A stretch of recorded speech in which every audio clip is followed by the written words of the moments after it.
Welcome to जारप zone में आप सभी का स्वागत है। फ्रेंड्स, हम सभी यूजीसी नेट पेपर 1 के पीवाईक्यूज को डिस्कस कर रहे थे। आज की वीडियो से हम दिसंबर 2024 सेशन के सारे शिफ्ट के जितने भी पेपर 1 के पेपर हुए थे उन सभी को बारी बारी से कवर करेंगे। आज के सेशन में हम 3 जनवरी 2025 शिफ्ट 1 के पेपर को आपसे डिस्कस करेंगे। तो चलिए आज के सेशन को स्टार्ट किया जाए। देखा जाए कि भाई 3 जनवरी 2024 शिफ्ट 1 के पेपर में हमसे किस प्रकार के सवाल पूछे गए थे, उन सवालों को सॉल्व करने की हमारी क्या सही रणनीति होनी चाहिए।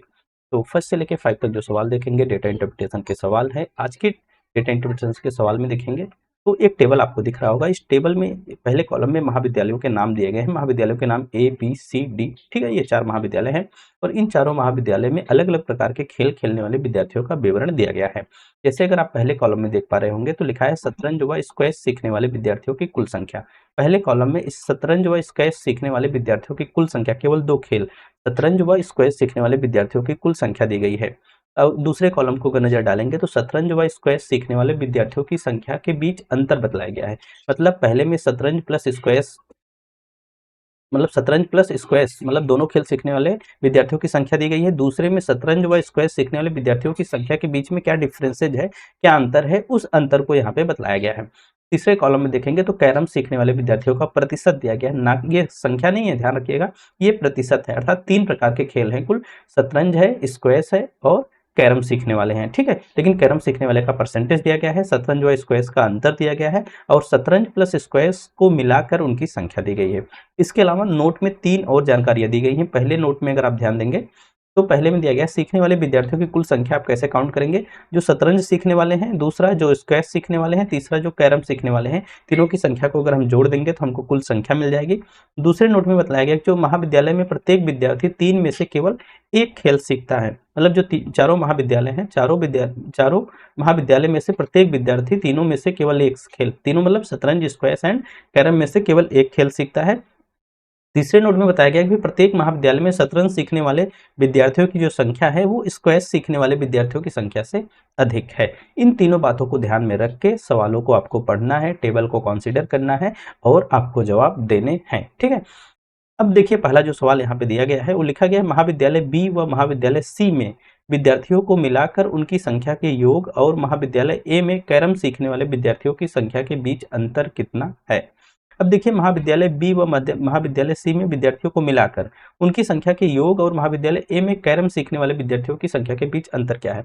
अब देखिए महाविद्यालय बी, महाविद्यालय सी और महाविद्यालय ए में कैरम सीखने वाले जो भी बच्चे हैं उन बच्चों का इंडिविजुअल डेटा आपको पता नहीं है। तो पहले इस सवाल को करने से पहले आप इसमें से ए बी सी डी चारों महाविद्यालय के जो शतरंज सीखने वाले हैं, जो स्क्वैश सीखने वाले हैं और जो कैरम सीखने वाले हैं, अगर उनका डेटा आप निकाल लें तो पूरे के जो पूरे 5 सवाल है इसको आप बहुत आसानी से कर सकते हैं। जब दिसंबर 2024 एग्जामिनेशन में ये सवाल आया तो एक बार बच्चों को बहुत कठिन लगा, लेकिन ये सवाल उतना कठिन है नहीं जितना कि लगा था, ठीक है।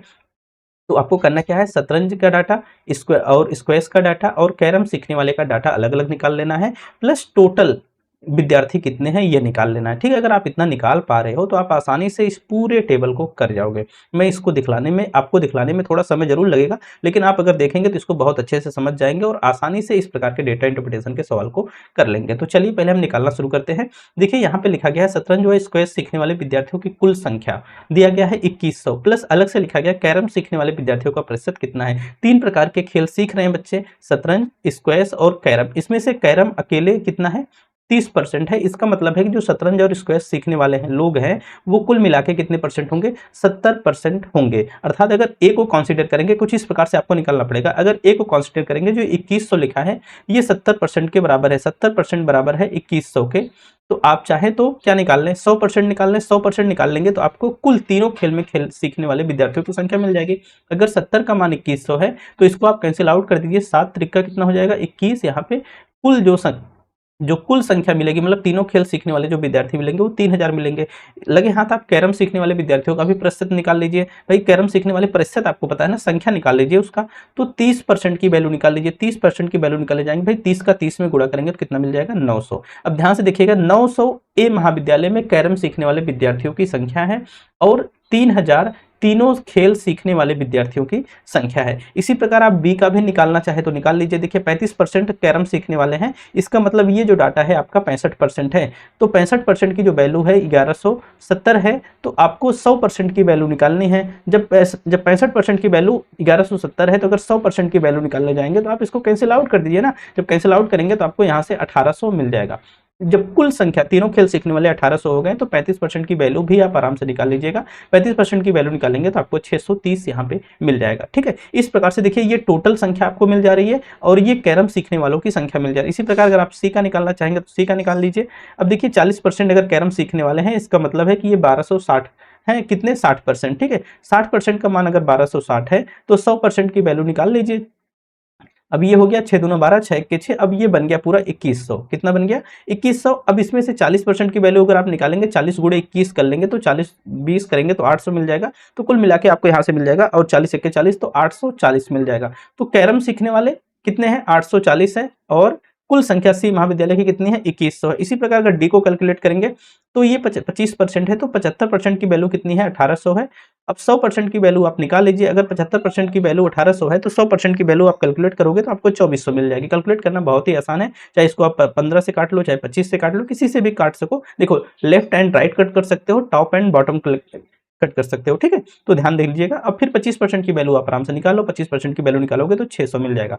अब ये 2400 क्या है, ये 2400 तीनों खेल सीखने वाले विद्यार्थी हैं, और ये 600 क्या है, केवल कैरम सीखने वाले विद्यार्थी हैं, केवल कैरम सीखने वाले विद्यार्थी। यहां से तो आपको दो चीजें मिल गई, एक तो टोटल कितनी संख्या है ये मिल गई, दूसरा कैरम सीखने वाले। जैसे 30% की वैल्यू कितनी आई, 30% की वैल्यू 900 आई, इसकी 35% की वैल्यू कितनी आई 630 आई, 40% की वैल्यू कितनी आई 840 आई, 25% की वैल्यू कितनी आई 600 आई। प्लस हमको क्या मिलेगा, तीनों खेल सीखने वाले विद्यार्थी कितने, ए में 3000 है, बी में 1800 है, सी में 2100 है, और डी में 2400 कुल सीखने वाले। मतलब कि यहाँ पे हम लिख लेते हैं ये 3000 हो गए, ये आपके 1800 हो गए, ठीक है, और ये आपके 2100 हो गए, और ये आपके 2400 हो गए। ठीक है, ये कुल संख्या आपको मिल गई। लेकिन अब ध्यान रखना है, अभी आपको शतरंज और स्क्वैश सीखने वालों की संख्या अलग अलग नहीं पता है। अब आपको देखिए क्लियर देखिएगा, शतरंज सीखने वाले स्क्वैश सीखने वालों की संख्या यहाँ पे दी गई है। अगर हम शतरंज को x माने और स्क्वैश को y माने तो देखिए कैलकुलेट कैसे इसको हम करेंगे, एक को हम करके दिखला दे रहे हैं। अर्थात x प्लस वाई की अगर वैल्यू देखेंगे तो x प्लस वाई की वैल्यू कितनी दी गई है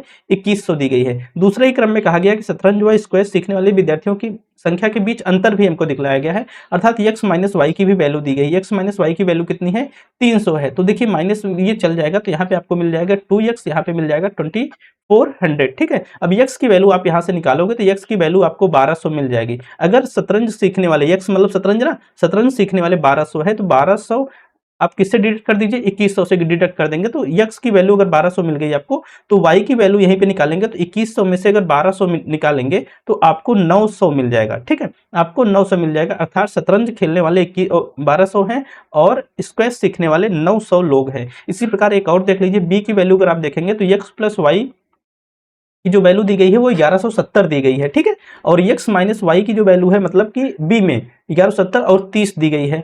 अब अगर आप minus y plus y cancel होगा तो ये बन जाएगा 2x, और यहाँ पे बन जाएगा ये 1170 प्लस 30 जुड़ेगा तो कितना बन जाएगा 1200 मिल जाएगा। तो x की जो वैल्यू निकल के आएगी वो 600 निकल के आ जाएगी। कितनी भाई 2 से 1200 में भाग देंगे 600 निकल के आएगी। अब इस 600 को y को निकालने के लिए आप क्या करोगे, x की वैल्यू x प्लस वाई से हटा दोगे। तो 1170 में से अगर आप 600 निकाल रहे हो, 1170 में से 600 निकालोगे तो आपको y की वैल्यू मिल जाएगी वो 570 मिल जाएगी। मतलब कि जो y है वो स्क्वैश सीखने वाले हैं, जो x है वो शतरंज सीखने वाले हैं। ठीक है, इसी प्रकार अगर c का हम कैलकुलेट करके दिखा दें आपको एक बार फिर से, तो x प्लस वाई की वैल्यू देखिए 1260 है, और x माइनस वाई की वैल्यू जो है वो 140 है। तो ये तो ऐसे कैंसिल हो जाएगा, तो यहाँ पे मिलेगा 2x, और 1260 में से अगर 140 जुड़ेगा, 1260 में 140 जुड़ेगा तो 1400 हो जाएगा।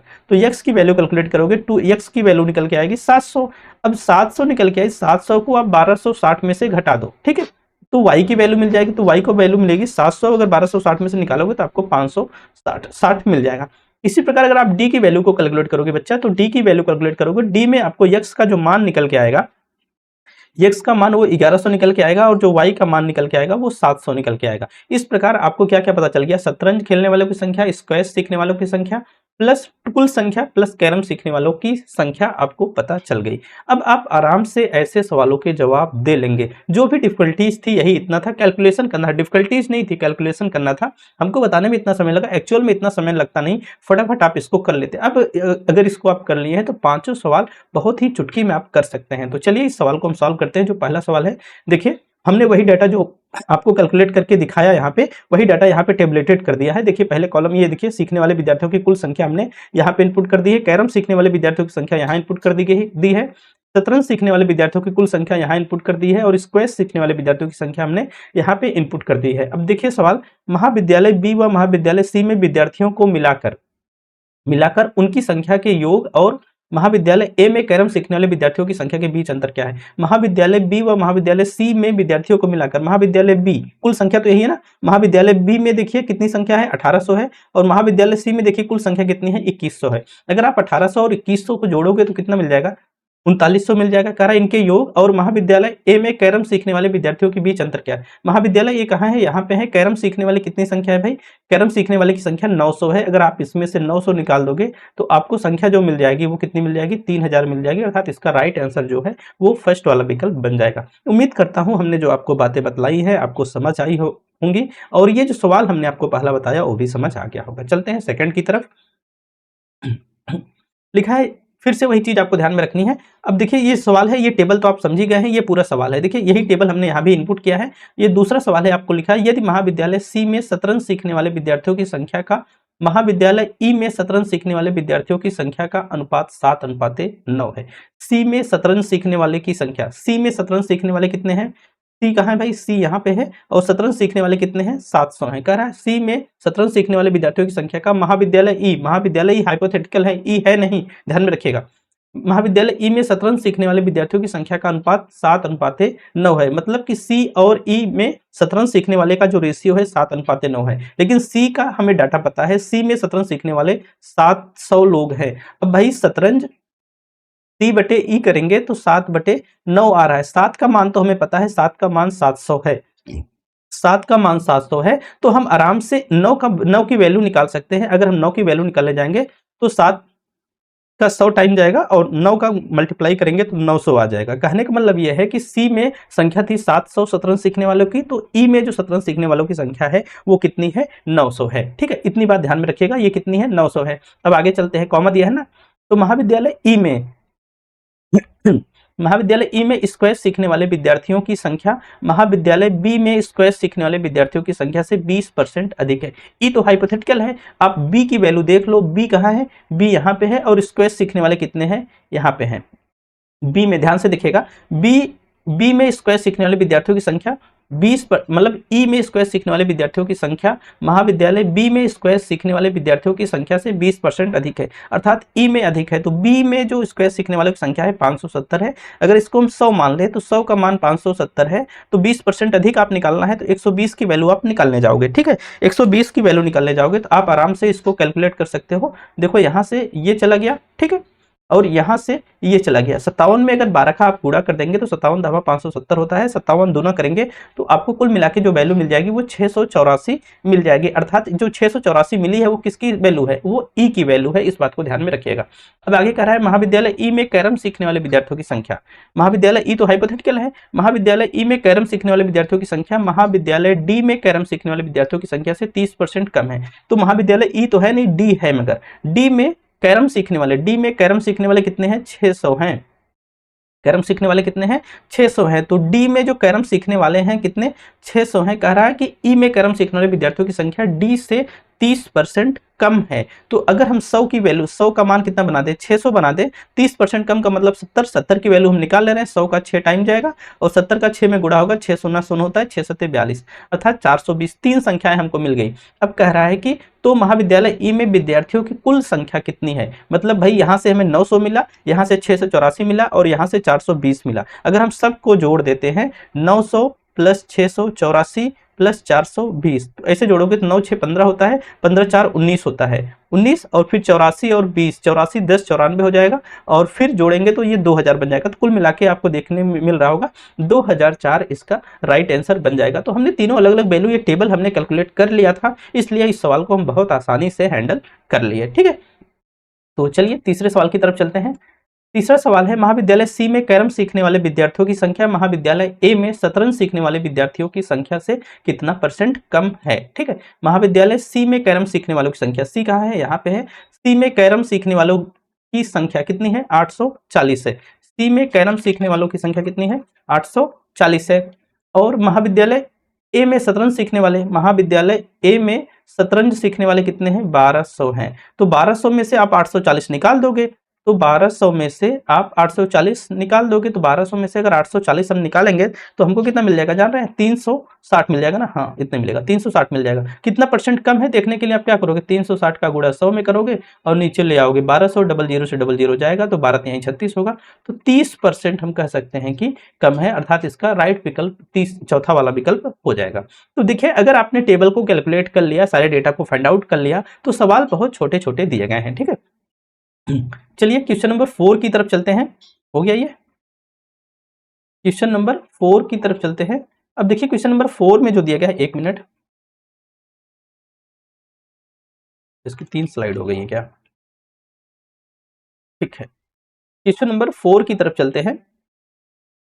लिखा है, महाविद्यालय बी में यदि बालकों व बालिकाओं की संख्या का अनुपात 5:4 है और 30% बालिकाएं कैरम सीखती हैं, तो शतरंज व स्क्वैश को मिलाकर सीखने वाले बालकों की संख्या कितनी है। महाविद्यालय बी में यदि बालकों व बालिकाओं की संख्या का अनुपात 5:4 है। ठीक है, तो इसको एक कदम आगे बढ़ाते हैं। महाविद्यालय बी में यदि बालकों व बालिकाओं की संख्या का अनुपात 5:4 है, महाविद्यालय बी यहाँ पे है। महाविद्यालय बी में कुल संख्या कितनी है, पहले देख लीजिए, 1800 है।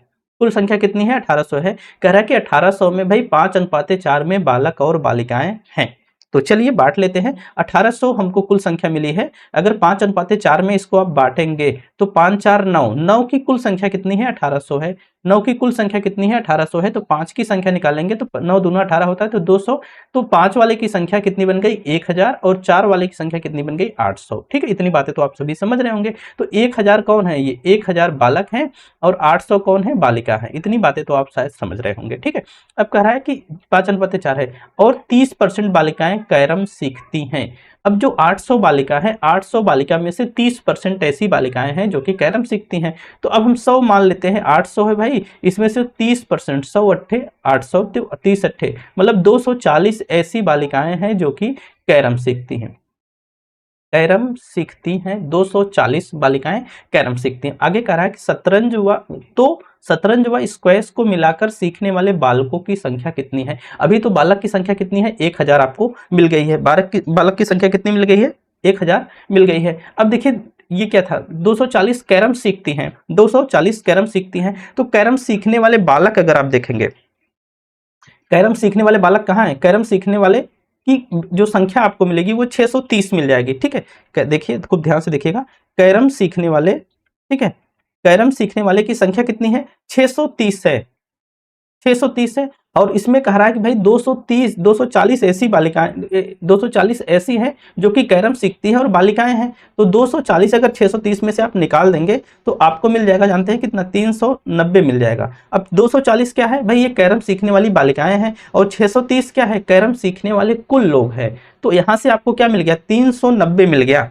ठीक है, 390 मिल गया। अब दूसरे में क्या कह रहा है कि शतरंज व स्क्वैश को मिलाकर सीखने वाले बालकों की संख्या कितनी है। अब शतरंज और स्क्वैश को मिलाकर, शतरंज व स्क्वैश को मिलाकर सीखने वाले बालकों की संख्या आपको कैलकुलेट करनी है। शतरंज व स्क्वैश को मिलाकर सीखने वाले बालकों की संख्या आपको कैलकुलेट करनी है। अगर ये देखिए कुल बालक की संख्या कितनी है, 1000 है। कुल बालक की संख्या कितनी है, 1000 भाई। 1800 में से 9:5, जब इसको 5:4 में आपने बांटा तो बालक की संख्या जो मिली वो 1000 मिली। कुल बालक की संख्या 1000 हो गई। अब यहाँ पे हमें पता चल गया भाई केवल शतरंज और स्क्वैश को बताना है, कैरम को नहीं बताना है। तो हमने कुल कैरम सीखने वाले में से जो महिला कैरम सीखने वाली थी, 240 उनकी संख्या थी, उसको घटा दिया तो हमें केवल मिला क्या, 390 मिल गया। 390 क्या है भाई, कैरम सीखने वाले बालक हैं, और हमें कुल बालकों की संख्या 1000 पता है। तो 17, अगर हम कुल बालकों की संख्या में से कैरम को निकाल दें तो बचेगा कौन, शतरंज और स्क्वैश वाला ही बचेगा। तो हम 1000 में से क्या करेंगे, 390 को घटा देंगे। तो 1000 में से अगर 390 हम घटा रहे हैं तो हमको मिल जाएगा 610। ये 610 जो संख्या है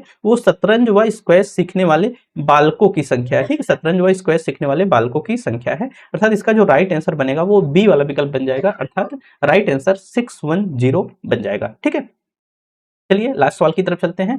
लिखा है कि महाविद्यालय ए और बी को मिलाकर उनमें शतरंज सीखने वाले विद्यार्थियों की संख्या का महाविद्यालय डी में कैरम सीखने वाले विद्यार्थियों की संख्या से क्या अनुपात है। महाविद्यालय ए और बी को मिलाकर उनमें शतरंज सीखने वाले, महाविद्यालय ए यहाँ पे है, बी वहां पे है, को मिलाकर शतरंज सीखने वाले, देखिए शतरंज सीखने वाले यहाँ पे है, यही तो है ना 1200 प्लस 600, 1200 प्लस 600 को जोड़ेंगे तो कितना बन जाएगा 1800 बन जाएगा।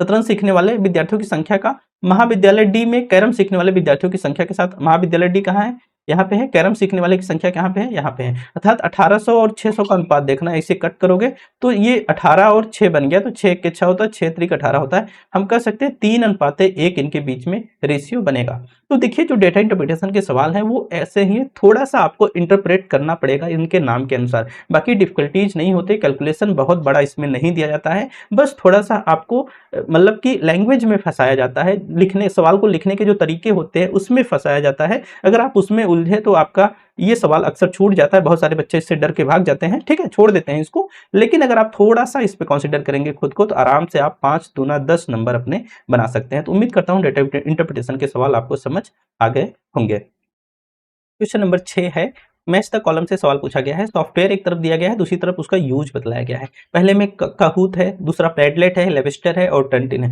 देखिए इन चारों के बारे में हमने आपको प्रीवियस पीवाईक्यूज के पेपर में पीवाईक्यूज में बहुत अच्छे से बतला दिया है। देखिए टर्नटिन वैसे भी देखने से आप तुरंत पकड़ लेंगे। टर्नटिन क्या है, एक प्लेगरिज्म चेकर का सॉफ्टवेयर है, अर्थात डी को आप तीसरे की तरफ लेके चले जाओगे। डी को जैसे ही आप तीसरे की तरफ लेके जाओगे, देखियो कोई भी इससे लड़ने वाला नहीं है, अर्थात सी वाला विकल्प आपका राइट आंसर बन जाएगा। कुछ इस तरीके से आपको चीजों को पकड़ना पड़ेगा। काहूत को देखेंगे तो काहूत क्या है, quiz and real time assessment करने का एक टूल होता है, अर्थात ए आपका 4 की तरफ चला जाएगा। अगर पैडलेट को देखेंगे तो ऑनलाइन कोलैबोरेटिव टूल होता है या वर्चुअल वॉल होती है जिसपे कंटेंट को शेयर करते हैं, ठीक है, तो बी फर्स्ट की तरफ चल जाएगा। लेविस्टर को देखेंगे तो वर्चुअल साइंस लैब, लेविस्टर को लैब साइंस लैब से याद रखिएगा, ये सेकंड वाला विकल्प बन जाएगा। इस हिसाब से देखेंगे तो इसका जो थर्ड वाला विकल्प है वो राइट आंसर है।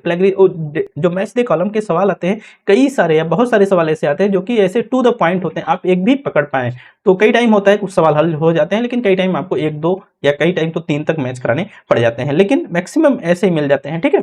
तो देखिए जो आपका लेविस्टर है वो वर्चुअल लैब सिमुलेशन के लिए है, काहूत आपका गेम बेस्ड लर्निंग प्लेटफॉर्म है, टर्नटिन आपका प्लेगरिज्म डिटेक्शन का है और पैडलेट आपका डिजिटल कोलैबोरेशन टूल है। तो इसका राइट आंसर जो है थर्ड वाला।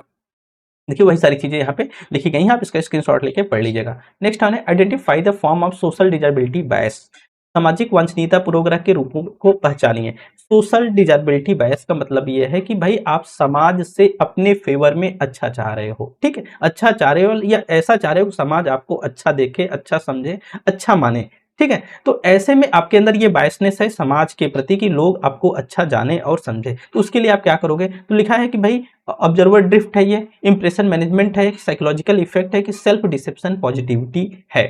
तो अगर आप देखेंगे सोशल डिजेबिलिटी बायस है आपके अंदर, तो ऐसे में ऑब्जर्वर ड्रिफ्ट का तो कोई मतलब नहीं है, लेकिन इंप्रेशन मैनेजमेंट का बहुत रोल है। भाई आप हमेशा ऐसा इंप्रेशन बनाना चाहोगे, अपने आप को कुछ ऐसा रखना चाहोगे समाज के प्रति कि लोग आपको अच्छा समझे, तो पहला तो ये बन गया। दूसरा साइकोलॉजिकल इफेक्ट, साइकोलॉजिकल इफेक्ट उतना ज्यादा इफेक्टिव नहीं है, लेकिन सेल्फ डिसेप्शन पॉजिटिविटी, आप हमेशा अपने आप को क्या रखोगे, पॉजिटिव दिखाना चाहोगे, सकारात्मक दिखाना चाहोगे, ऐसे में समाज के प्रति आपकी जो मतलब कि आपकी जो फेम बनेगी वो अच्छी बनेगी। तो सी वाले को हटाएंगे तो बी एंड डी इसका राइट विकल्प बन जाएगा, बी एंड डी इसका राइट विकल्प बन जाएगा। मतलब कि जब भी लोग समाज में या पब्लिक में कोई इंटरव्यू देते हैं तो ऐसे उत्तर देना पसंद करते हैं, ऐसी बातें करना पसंद करते हैं जो सामाजिक रूप से स्वीकार्य है या उनको अच्छा दिखलाए। जैसे लीडर्स जो अपने देश के ही हैं, देखिए जब समाज के बीच में आते हैं, पब्लिक के बीच में आते हैं, तो ऐसी ऐसी बातें बोलते हैं जो कि उनको अच्छा दिखाएं। वास्तव में वो अच्छे हैं कि ना हो, उनके मन में कालापन हो, वो अलग बात है, लेकिन वो जो दिखावा करते हैं वो अच्छा वाला ही करते हैं, ठीक है, तो अच्छा वाला ही करते हैं। तो इसके लिए क्या करते हैं, वो इंप्रेशन बनाने का प्रयास करते हैं। व्यक्ति जानबूझकर अपनी छवि को बेहतर दिखाने का प्रयास करता है पब्लिक के बीच में। सोशल मीडिया जो उनके अच्छे काम है केवल उन्हीं को दिखाते हैं, बुरे काम को तो दिखाते ही नहीं है, ठीक है। ये प्रकार का कॉन्शियस प्रोसेस होता है। दूसरा सेल्फ डिसेप्शन पॉजिटिविटी का मतलब व्यक्ति खुद को वास्तव में अच्छा मानता है, खुद को पॉजिटिव बनाता है, खुद को सकारात्मक बनाता है और उसी के अनुसार उत्तर देता है। ये प्रकार का ये अनकॉन्शियस प्रोसेस होता है। तो इसके लिए जो राइट आंसर बनेगा वो बी एंड डी बन जाएगा, ठीक है। फिर से आपका मैच द कॉलम का सवाल है। देखिए ट्रांसफॉर्मेशनल अपील है, प्रॉक्सिमिस है, इलेक्ट्रॉनिक टाउन हॉल है और एंटी क्लाइमैक्स है। हो सकता है ये सवाल इन टर्म्स के बारे में आपको ना पता हो, लेकिन इसमें एक की पॉइंट है, वो प्रॉक्सिमिस। जो प्रॉक्सिमिक्स है वो study of the interactive space से जुड़ा हुआ है, मतलब कि दो लोग कम्युनिकेशन के दौरान दो लोगों के बीच में कितना स्पेस होना चाहिए, कितना गैप होना चाहिए, उसकी स्टडी करता है कौन, प्रॉक्सिमिक्स। अर्थात बी को आप 4 की तरफ डेफिनेटली लेके जा सकते हो, तो जैसे ही आप बी को 4 की तरफ लेके जाओगे तो बी वाला विकल्प आपका राइट आंसर बन जाएगा। देखिए कोई और विकल्प नहीं है। ट्रांसफॉर्मेशनल अपील का मतलब ये होता है भाई एडवर्टाइजिंग से जुड़ा हुआ, जैसे प्रचार में आपको क्या दिखाया जाता है, उस प्रोडक्ट के बारे में सारी खूबियां बताई जाती हैं, सारी अच्छी अच्छी चीजें बतलाई जाती हैं। तो किस लिए भाई, आपके अंदर परिवर्तन हो, आप उस प्रोडक्ट को यूज करो, ठीक है। इलेक्ट्रॉनिक टाउन हॉल का मतलब होता है पॉलिटिकल कम्युनिकेशन, ठीक है। इलेक्ट्रॉनिक टाउन हॉल का मतलब है पॉलिटिकल कम्युनिकेशन, एक ऐसा प्लेटफॉर्म या एक ऐसा ऑनलाइन प्लेटफॉर्म जहां पे लीडर्स और आम पब्लिक एक दूसरे से कम्युनिकेट करते हैं, उसको हम इलेक्ट्रॉनिक टाउन हॉल के रूप में जानते हैं, इस बात को ध्यान में रखिएगा। और एंटी क्लाइमेक्स का मतलब है रिहेटोरिकल टेक्निक है, ठीक है, एक रिहेटोरिकल टेक्निक है, तो डी का आपका सेकंड हो जाएगा। और ट्रांसफॉर्मेशनल अपील का मतलब है कि ये इसका थर्ड हो जाएगा, इलेक्ट्रॉनिक टाउन हॉल का फर्स्ट हो जाएगा, इसका जो राइट आंसर बनेगा वो बी वाला बन जाएगा, ठीक है। ट्रांसफॉर्मेशनल अपील का मतलब है कि भाई एडवर्टाइजिंग से जुड़ा है, जहां पे कंज्यूमर के जीवन को बदलने का वादा किया जाता है, वो वादा सही हो गलत हो ये तो बात की बात है, किया जाता है, ठीक है। और जो सेकंड है प्रॉक्सिमिक्स है भाई, वो बातचीत के कम्युनिकेशन के दौरान दो इंडिविजुअल्स के बीच में, तीन इंडिविजुअल्स के बीच में गैप कितना होना चाहिए। इलेक्ट्रॉनिक टाउन हॉल का मतलब वही है जो हमने आपको बताया, जहां पे पब्लिक और लीडर्स क्या करते हैं, एक दूसरे से संवाद करते हैं, ठीक है। एंटी क्लाइमेक्स का मतलब है कि एक रिहेटोरिकल टेक्निक है जहां पे, ठीक है, चीजों को साधारण या कमजोर निष्कर्ष, मतलब कि उसको हायर दिखाने के बजाय हम साधारण जनरल दिखाने का प्रयास करते हैं, ठीक है। तो इसका जो राइट आंसर है वो सेकंड वाला है। नेक्स्ट क्वेश्चन है, इसको एनटीए ने ड्रॉप कर दिया था, which of the following universities were empowered confer the honorary degree of LLD in 1884, ठीक है। इसको एनटीए ने ड्रॉप कर दिया था, हालांकि इसका जो जवाब होना बनना चाहिए था कलकत्ता, बॉम्बे और मद्रास हो जाना चाहिए था, लेकिन पता नहीं क्यों एनटीए ने इसको ड्रॉप किया है, ठीक है। नेक्स्ट ऑन है the second media age is characterise. देखिए हमने आपको फर्स्ट मीडिया एज और सेकंड मीडिया एज खूबी बतलाया है, ठीक है। फर्स्ट मीडिया एज और सेकेंड मीडिया एज, जो फर्स्ट मीडिया एज था वो ट्रेडिशनल था, और जो सेकंड मीडिया एज था वो इंटरेक्टिव था। अब इसी से आप पकड़ लिए होंगे, देखिए प्रिंट मीडिया, रेडियो और टेलीविजन ये सभी ट्रेडिशनल के अंतर्गत आएंगे, फर्स्ट मीडिया एज के अंतर्गत आएंगे। आप इन तीनों में इंटरेक्ट नहीं कर पाते हो, लेकिन जो चौथा वाला विकल्प है वो इंटरेक्टिव मीडिया है, इंटरेक्टिव मीडिया ही आपका सेकंड मीडिया एज की कैटेगरी में आएगा, ठीक है। तो जो फर्स्ट मीडिया एज था वो ट्रेडिशनल था, पारंपरिक था, जैसे प्रिंट मीडिया, रेडियो, टेलीविजन, ठीक है। ये वन वे कम्युनिकेशन पे आधारित थे, यहाँ पे इंटरेक्शन नहीं था, तो टू वे कम्युनिकेशन नहीं हो पाता था। लेकिन इंटरेक्टिव मीडिया आने से, सेकंड मीडिया एज आने से, ठीक है, इसमें इंटरेक्शन का उदय हुआ, टू वे कम्युनिकेशन का उदय हुआ, नेटवर्क डेवलप हुए, ठीक है, यूजर उसमें पार्टिसिपेट करने लगे, जैसे इंटरनेट हो गया, सोशल मीडिया, डिजिटल प्लेटफॉर्म, तमाम तरीके के आ गए, जहां पे जो दो यूजर्स हैं या दो से अधिक यूजर्स आपस में इंटरेक्ट कर रहे हैं, ठीक है। जो सेकंड मीडिया एज है, इस शब्द को मार्क पोस्टर ने दिया था, ठीक है, इस बात को ध्यान में रखिएगा। नेक्स्ट ऑन है, निम्नलिखित में से दिए गए चित्र को आपको पहचानना है, identify the figure in the following. आपको फिगर फाइंड आउट करना है। देखिए mood and figure, mood and figure हमने लॉजिकल रीजनिंग की वीडियो में बहुत अच्छे से आपको पढ़ाया और समझाया है। लिखा है all artist are egoist, some artist are papers and therefore some papers are egoist, ठीक है। तो देखिए जब भी हमसे फिगर पूछा जाए तो फिगर के लिए हमें मिडिल टर्म को कंसीडर करना होता है, फिगर के लिए हमें मिडिल टर्म को कंसीडर करना होता है, और मिडिल टर्म प्रीमाइस 1 और प्रीमाइस 2 का कॉमन वर्ड होता है। तो यहाँ पे अगर आप फिगर को देखेंगे तो यहाँ पे देखिए कॉमन वर्ड, यहाँ पे आर्टिस्ट है और यहाँ भी आर्टिस्ट है, तो यही आपका क्या है, मिडिल टर्म है। अब मिडिल टर्म की जो पोजीशन है, पोजीशन ही ये निर्धारित करती है कि वो फिगर 1 होगा कि फिगर 2 होगा कि फिगर 3 होगा कि फिगर 4 होगा। अगर आप पहले प्रीमाइस में देखेंगे तो पहले प्रीमाइस में जो मिडिल टर्म है वो सब्जेक्ट की जगह है, और दूसरे प्रीमाइस को अगर आप ध्यान में देखेंगे तो दूसरी प्रीमाइस में भी जो मिडिल टर्म है वो सब्जेक्ट की टर्म में है। अर्थात यहाँ पे जो पैटर्न बन रहा है वो एस एस पैटर्न बन रहा है, यहाँ पे जो पैटर्न बन रहा है वो एस एस पैटर्न बन रहा है। अब एस एस पैटर्न जहां बनता है तो वहां पे जो फिगर बनता है वो फिगर थर्ड बनता है, अर्थात इसका जो राइट जवाब है वो फिगर थर्ड होगा। आप हमसे पूछ सकते हैं सर एस एस पैटर्न क्या है, अब इसको पूरा समझना है तो आप लॉजिकल रीजनिंग की वीडियो में जाके मूड एंड फिगर वाली वीडियो जरूर देख लीजिएगा। वहां पे हमने आपको बताया है भाई एसपी पैटर्न बनता है, पीपी पैटर्न बनता है, एस एस पैटर्न बनता है और पीएस पैटर्न बनता है, ठीक है। अगर एसपी पैटर्न बनता है तो फिगर 1, पीपी पैटर्न बनता है तो फिगर 2, एस पैटर्न बनता है तो फिगर 3, और अगर पीएस पैटर्न बनता है तो फिगर 4 बनता है। तो यहाँ पे इसका राइट जो जवाब है वो फिगर थर्ड है। अच्छा यहाँ भी इंक्लूड किया गया है, देखिए ये प्रीमाइसेज हैं, देखिए प्रीमाइसेज 1, 2 और कंक्लूजन आपको दिया गया है, ठीक है। अब देखिए जो प्रीमाइस 1 और प्रीमाइस 2 में जो कॉमन वर्ड है वही आपका मिडिल टर्म है, और कंक्लूजन पे आएंगे तो कंक्लूजन में देखिए ध्यान से सुनिएगा, कंक्लूजन में मिडिल टर्म नहीं होता है। और देखिए ये जो ऑल ग्रीक्स आर मोर्टल है, ये आपका जो सब्जेक्ट है वो माइनर टर्म है, और जो प्रेडिकेट है वो मेजर टर्म है। जो मेजर, और जिस प्रीमाइस में मेजर टर्म होता है वो प्रीमाइस 1 होती है, और जिसमें माइनर टर्म होता है वो प्रीमाइस 2 हुआ करती है। हालांकि यहाँ पे देखिए मेजर टर्म आपका ग्रीक्स था, तो ग्रीक्स यहाँ पे है, तो माइनर प्रीमाइस आपकी ये है और मेजर प्रीमाइस आपकी ये है, ठीक है। कई टाइम होता है कि जो मेजर टर्म या मेजर प्रीमाइस और माइनर प्रीमाइस होती है, उनके स्थान, उनके क्रम आपस में बदल दिए जाते हैं। हालांकि मिडिल टर्म के पर्सपेक्टिव से, या हम कहें कि फिगर को फाइंड आउट करने के पर्सपेक्टिव से, इसको चेंज करना उतना आवश्यक नहीं है, तो हमें केवल मिडिल टर्म से लेना देना था। तो हमने देखा इस प्रीमाइस में देखिए ह्यूमन और ह्यूमन ये दोनों, ये मिडिल टर्म है, ठीक है, तो ये कॉमन है। देखिए अगर इसमें देखेंगे जो मिडिल टर्म है, प्रीमाइस 1 में मिडिल टर्म प्रेडिकेट की जगह है, और प्रीमाइस 2 में जो मिडिल टर्म है वो सब्जेक्ट की जगह पे है, ठीक है। तो यहाँ पे जो फिगर बनेगा, देखिए फिगर 1 की ही बात कर रहे हैं, तो फिगर 1, तो यहाँ पे पीएस पैटर्न बनेगा, यहाँ पे पीएस पैटर्न बनेगा। तो हम फिगर 1 को पहले आपको दिखला रहे हैं। फिगर 1 देखिए प्रीमाइस 1 है, प्रीमाइस 2 है, तो इसमें देखिए ग्रीक यहाँ पे है, ग्रीक यहाँ पे सब्जेक्ट की जगह आपका मिडिल टर्म है, यहाँ पे प्रेडिकेट की जगह, अर्थात एसपी पैटर्न बन रहा है। एसपी पैटर्न बनता है तो फिगर 1 बनता है। यहाँ पे देखिए जो आपका मिडिल टर्म है स्वीट है, स्वीट आपका प्रीमाइस 1 में प्रेडिकेट की जगह है, और प्रीमाइस 2 में भी प्रेडिकेट की जगह, अर्थात पीपी पैटर्न बन रहा है। पीपी पैटर्न बनता है तो फिगर 2 बनता है।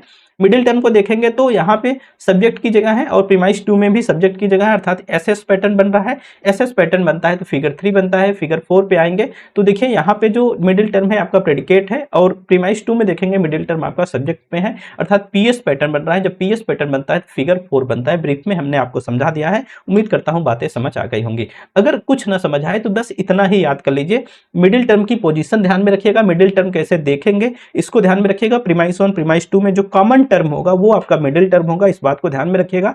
और इस टेबल को आप ध्यान में रख लीजिए कि जब भी एसपी पैटर्न बनेगा तो फिगर 1 होगा, पीपी पैटर्न बनेगा तो फिगर 2 होगा, एसएस पैटर्न बनेगा तो फिगर 3 होगा, और पीएस पैटर्न बनेगा तो फिगर 4 होगा। ऐसे भी याद कर सकते हैं, क्रम तो वैसे ही है, एसपी पीपी एसएस पीएस, ऐसे ही याद कर लीजिए। मूड के कोई भी सवाल आपके गलत नहीं होंगे।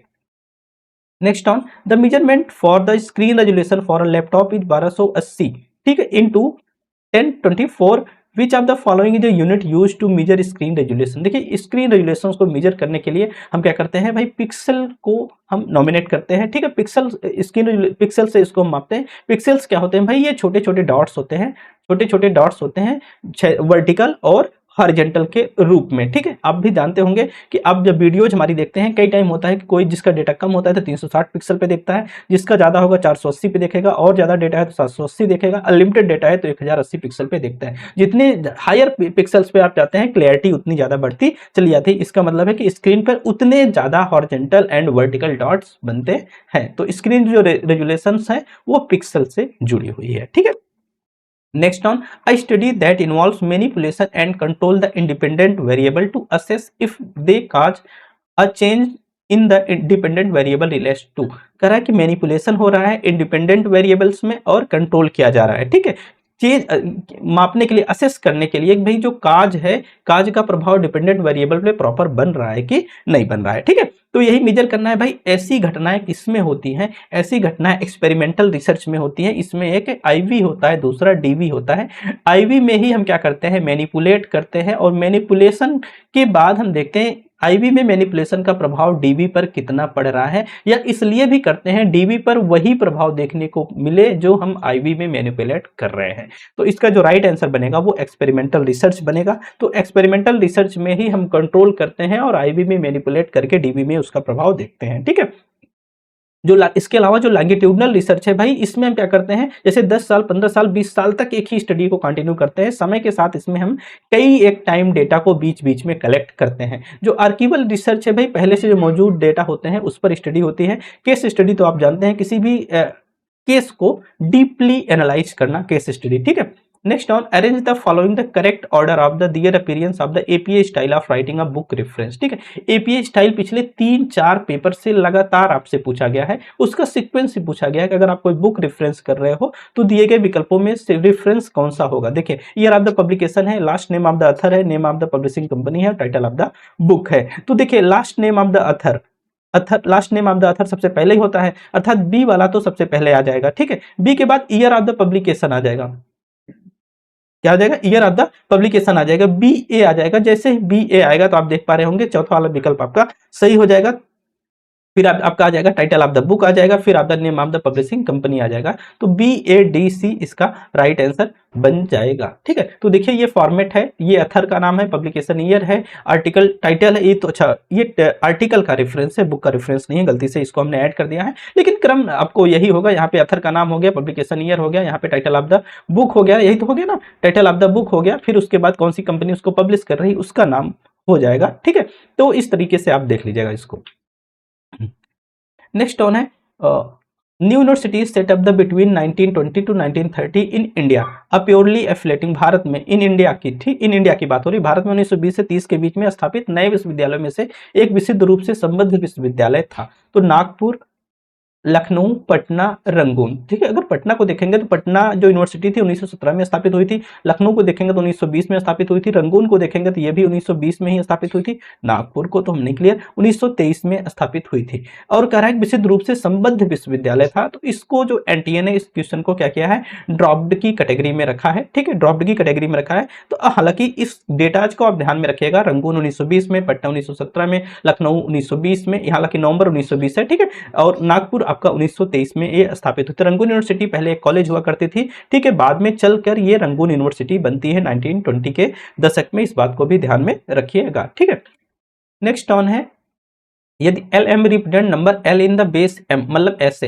एल एम, ठीक है, base M number system, then identify the correct descending order of the following numbers A to D. Descending order में आपको अरेंज करना है डेसिमल नंबर में सिस्टम में। ठीक है, तो अब देखिए इसको करने के लिए आपको क्या करना पड़ेगा, पहले तो इसको कैलकुलेट करना पड़ेगा। कैलकुलेट करने का तरीका तो हमने आपको बतलाया ही है, अगर आपको ध्यान में होगा तो हम चलिए एक दो बतला ही देते हैं आप, जिससे आप इसको समझ पाओ। ठीक है, जैसे देखिए ए वाले को हम कैलकुलेट कर रहे हैं डेसिमल नंबर में, तो ये इसमें लिखा है 10,110 डॉट के बाद 1 है। ठीक है, अभी डॉट हम यहाँ लिखते हैं, तो यहाँ पे हम क्या लिखेंगे 2 की पावर 0, 2 की पावर 1, 2 की पावर 2, 2 की पावर 3 और 2 की पावर 4। ठीक है, तो 2 की पावर 0 का मतलब होता है 1, यहाँ पे आएगा 2, यहाँ पे आएगा 4, यहाँ पे 2 की पावर 8 होगा, लेकिन मल्टीप्लाई इसमें हो जाएगा 0 में तो 0 हो जाएगा, और यहाँ पे 16 हो जाएगा। 16 4 20, 20 2 22 और 22 से गलत करती है क्या, अच्छा 2 की पावर 0 1 है तो 1 का 0 हो जाएगा, यहाँ पे 0 आएगा। ठीक है, तो 16 4 20, 20 2 22, 22 तो यहाँ से मिल गया, प्लस दशमलव के बाद की जो संख्याएं हैं 0.11, तो यहाँ पे होगा 2 की पावर -1 और यहाँ पे होगा 2 की पावर -2। अब 2 की पावर -1 का मतलब होता है 1/2, 2 की पावर -2 का मतलब होता है 1/4। 2 की पावर मतलब कि 2 से 1 में भाग करेंगे तो आपको यहाँ से मिल जाएगा, तो आप आधा यही है, मिल जाएगा 0.5, और 4 में 1 में 4 से भाग करेंगे तो यहाँ पे मिल जाएगा 0.25। अब इन दोनों को आप आपस में जोड़ देंगे तो 5 और 2 ये मिल जाएगा 0.75, और 22 पहले से है तो ये बन गया 22.75। तो पहले की जो वैल्यू निकल के आई वो 22.75 निकल के आई। इसी प्रकार आप इसको भी कैलकुलेट करेंगे, कितना लिखा है 110 लिखा है, 110.2 लिखा है, तो पहले 4 की पावर 0, 4 की पावर 1, 4 की पावर 2, तो 4 की पावर 0 का मतलब होता है 1। ठीक है, 4 की पावर 0 का मतलब होता है 1, 1 को 0 मल्टीप्लाई करेंगे 0 मिलेगा। 4 की पावर 1 का मतलब 4, 4 इंटू 1 तो 4 मिल जाएगा, 4 चौका 16, 1 के 16। ठीक है, तो 16 4 20 मिल गया, यहाँ से कितना मिल गया 16 4 20 प्लस 0.2 लिखा गया है, 0.2 लिखा गया है। तो अब इसका मतलब क्या है, 0.2 का मतलब यहाँ पे 4 की पावर -1 करेंगे तो ये बन जाएगा 2/4, 2/4 बन जाएगा, तो 4 को 2 में करेंगे तो 0.5 मिल जाएगा। तो अर्थात यहाँ पे क्या मिल गया आपको 16 4 20 हो गया, 16 4 20 तो 20.5 मिल गया, कितना मिल गया 20.5 मिल गया। अब 32.5 पे आ जाइए, 32.5 पे आएंगे तो ये देखिए 32.5 लिखा है, 8 की पावर 1, 8 की पावर 0, 8 की पावर 1, 8 की पावर 0, 8 की पावर 1, तो 8 की पावर 0 का मतलब 1, तो 2 से मल्टीप्लाई होगा तो 2, 8 की पावर 1 का मतलब 8 3 24, तो ये 24 2 26 यहाँ पे मिल गया, और प्लस 8 की पावर -1 तो ये 5/8 मिल गया, तो 8 छंग 48, 8 छंग 48, 2 बचेगा, 8 दूनी 16, हाँ 0.625, तो 24 2 26 हो गया, तो यहाँ पे मिल गया 26.625। इसका मतलब क्या निकला 26.625। अगर इस पे आओगे आप, ये हेक्साडेसिमल नंबर सिस्टम है, 14 है 0.6 है, तो 16 की पावर 0 और 16 की पावर 1, तो 16 की पावर 0 का मतलब 1 होता है, तो 1 इंटू 4 4 आ जाएगा, और 16 1 के 16 ही रह जाएगा। तो यहाँ पे 16 प्लस 4 जोड़ोगे तो 20 आएगा, तो यहाँ पे 6 गुणे 16 की पावर -1 है, तो ये 6/16 बन जाएगा। तो अब 6 और ये भाग करोगे तो ऐसे ही बनेगा ना, तो 16 करोगे दशमलव जाएगा 0 जाएगा, अब 16 दूना 32, 16 3 48, तो यही जाएगा 16 3 48, ठीक है। तो आप देखेंगे तो 16 तिया 48 जाएगा, फिर 16 चौको 64 हो जाएगा, गड़बड़ हो जाएगा, 12 बचेगा, फिर 0 आएगा। तो इस तरह से इसको भाग करके देखेंगे 0.375 बनेगा, 0.375 बनेगा। 20 पहले से था 20.375, अर्थात इसकी जो वैल्यू बन के आई 20.375 बन के आई। कह रहा है कि ये डिसेंडिंग ऑर्डर में आपको अरेंज करना है। डिसेंडिंग जो सबसे बड़ा है, सबसे बड़ा कौन सा है, 26.625 वाला है, अर्थात सी वाला। पहले ये तो खत्म हो गया, अब सी वाला पहले नंबर पे आ जाएगा। फिर देखिए सी के बाद कौन है, 22.75 है, सी ए। अच्छा बी वाला नहीं सही होगा, सी ए बी डी इसका राइट आंसर होगा। आप इसको डिसेंडिंग ऑर्डर में कर लीजिएगा, ठीक है। तो आराम से हमने कैलकुलेट करना सिखला दिया है, ऐसे आप कैलकुलेट करके ऐसे सवालों के जवाब दे सकते हैं और अपने 2 नंबर कंफर्म कर सकते हैं, ठीक है। सी ए बी डी इसका राइट आंसर है। ये देखिए पूरा सोल्यूशन भी हमने यहाँ इंक्लूड कर दिया है, आप एक बार इसको स्क्रीनशॉट लेके पढ़ लीजिएगा। Which of the following are the contradictory proposition, contradictory का बात कर रहा है, मतलब ए ई आई ओ, ई और आई के बीच में कंट्राडिक्शन होता है और ए और ओ के बीच में कंट्राडिक्शन होता है। मतलब कि अगर ये ट्रू होगा तो डेफिनेटली ये फॉल्स होगा, अगर ये फॉल्स होगा तो डेफिनेटली ये ट्रू होगा, और अगर ये फॉल्स होगा तो डेफिनेटली ये ट्रू होगा, अगर ये फॉल्स होगा तो डेफिनेटली ये ट्रू होगा, ठीक है। एक दूसरे के विरोधाभासी होते हैं। ए वाला का मतलब है ऑल वाला स्टेटमेंट और ओ वाले का मतलब है सम नॉट वाला स्टेटमेंट, ठीक है। तो ये क्या पूछा है, कंट्राडिक्टरी प्रोपोजिशन की बात कर रहा है, ठीक है। कंट्राडिक्टरी ऑल जज ऑल लॉयर्स को देखेंगे तो अब देखिए सम वाला तो कंट्राडिक्टरी है नहीं ऑल के, ठीक है। अब देखेंगे तो यहाँ पे ऑल जज ऑल लॉयर्स है, और दूसरा यहाँ पे देखिए सम लॉयर्स और नॉट जज, सम जज और not lawyers. A and D इसका राइट विकल्प बनना चाहिए। देखिए ए और ये सम नॉट वाली केस है, जो ओ वाला केस है वो सम नॉट वाली केस है। तो ऑल जज और लॉयर्स और सम जज और not lawyers, A and D इसका राइट विकल्प बन जाएगा। ए एंड डी इसका राइट विकल्प बन जाएगा। एवरी यस इज पी और सम यस इज नॉट पी, ये एक दूसरे के कॉन्ट्राडिक्टरी हैं। अब देखिए एक चीज और हो सकता था, यहाँ पे सम यस एच पी लिखा है और नो यस एच पी, तो अगर आप देखेंगे सम जज और लॉयर्स, लेकिन यहाँ पे देखिए सब्जेक्ट और प्रेडिकेट को चेंज कर दिया गया है, नो लॉयर्स और जज लिख दिया गया, इसलिए नहीं है। अगर यहाँ पे होता कि नो जज और लॉयर्स लिखा होता तो बी एंड सी भी कंट्राडिक्टरी होते, लेकिन यहाँ पे चेंज कर दिया गया इसलिए कंट्राडिक्टरी नहीं है। तो ए एंड डी इसका राइट विकल्प है। नेक्स्ट ऑन है, देखिए आपको एक्सेल से सवाल पूछा गया है, आपको एवरेज वैल्यू फाइंड आउट करनी की बात कही गई है। भाई आप इस वर्कशीट से एवरेज वैल्यू फाइंड आउट करना है। अब दिया है ए से लेके ई तक तो दिया गया है, ठीक है।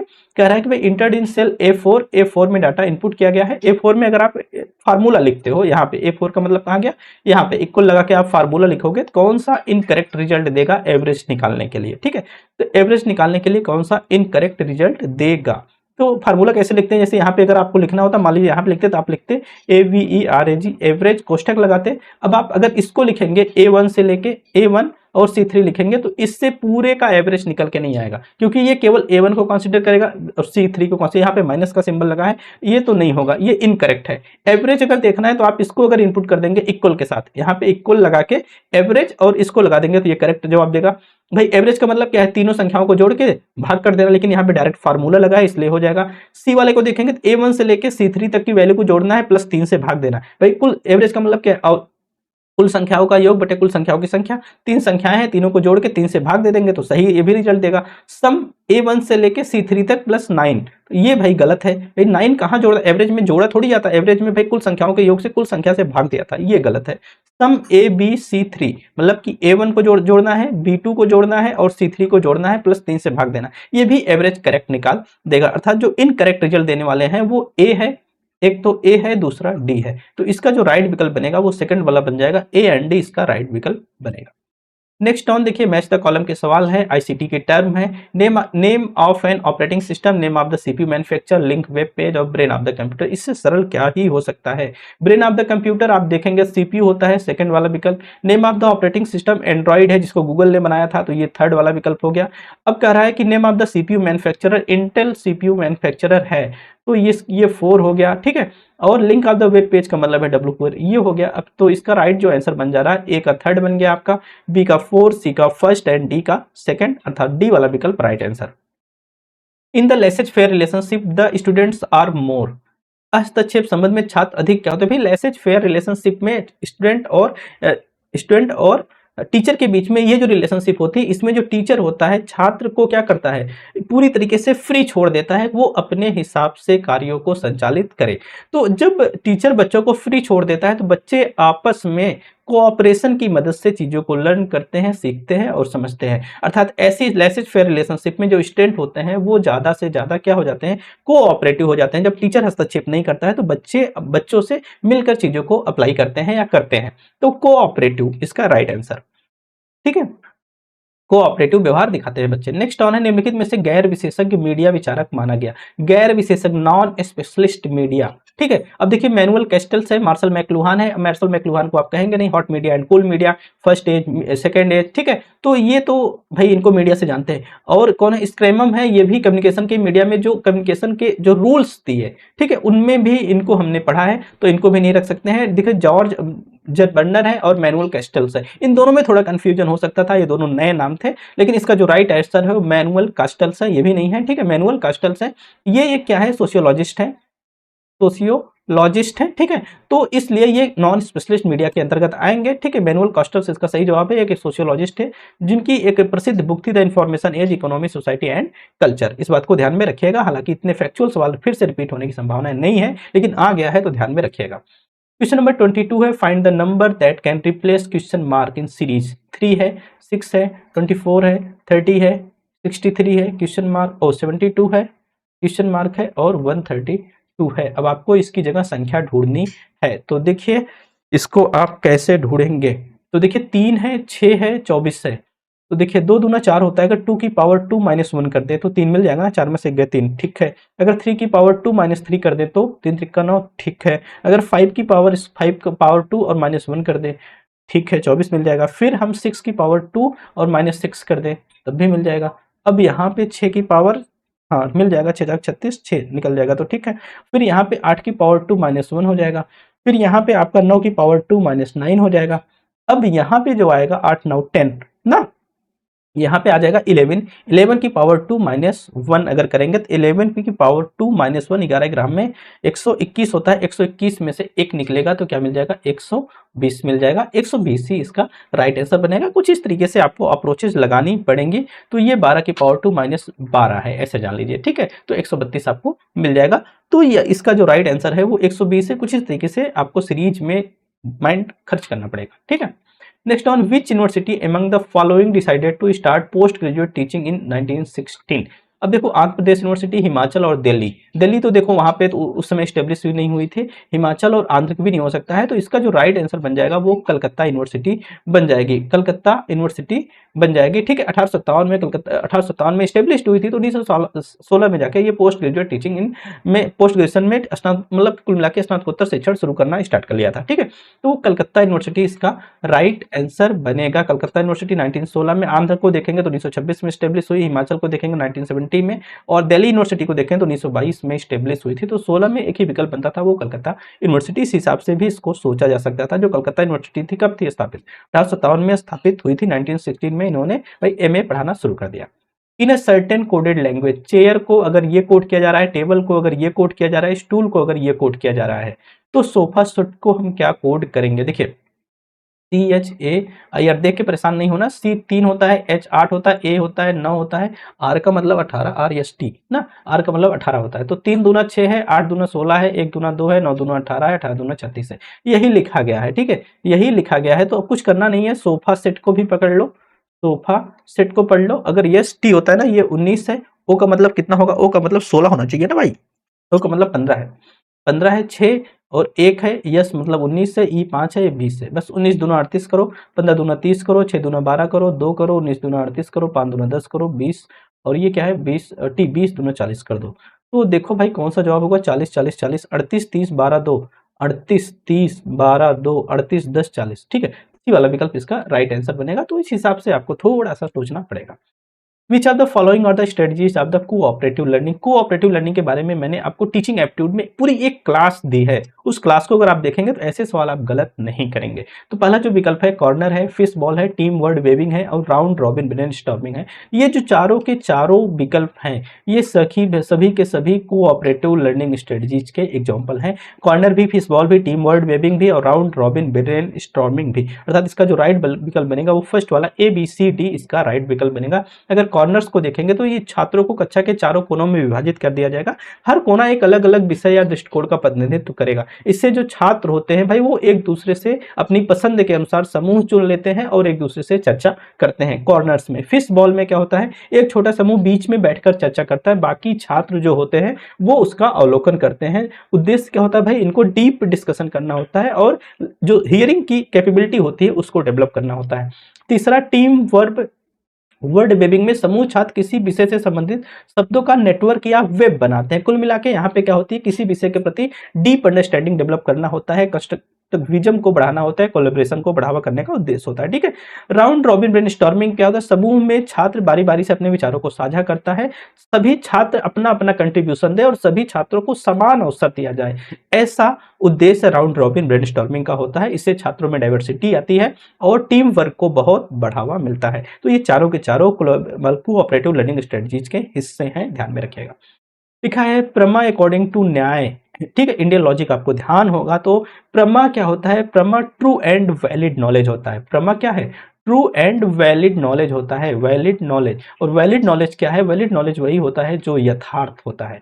वैलिड नॉलेज कौन है, जो यथार्थ होता है, जो सच होता है, जो सामने होता है। ठीक है, तो इसका जो राइट आंसर है वो क्या है, वो यथार्थ है। ठीक है, ब्रह्मा का अर्थ क्या है, ट्रू एंड वैलिड नॉलेज। ठीक है, तो भाई इस जो वास्तविक रूप से प्रकट होता है, जो फिजिकल कॉन्टेक्स्ट में बिलीव करता है, रहता है। ठीक है, नेक्स्ट ऑन 27 है, which of the following is key ingredient in the formation of photochemical smog. ये सवाल कई एक टाइम पीवाईक्यूज में आ चुका है, पिछले एग्जामिनेशन में आ गया है।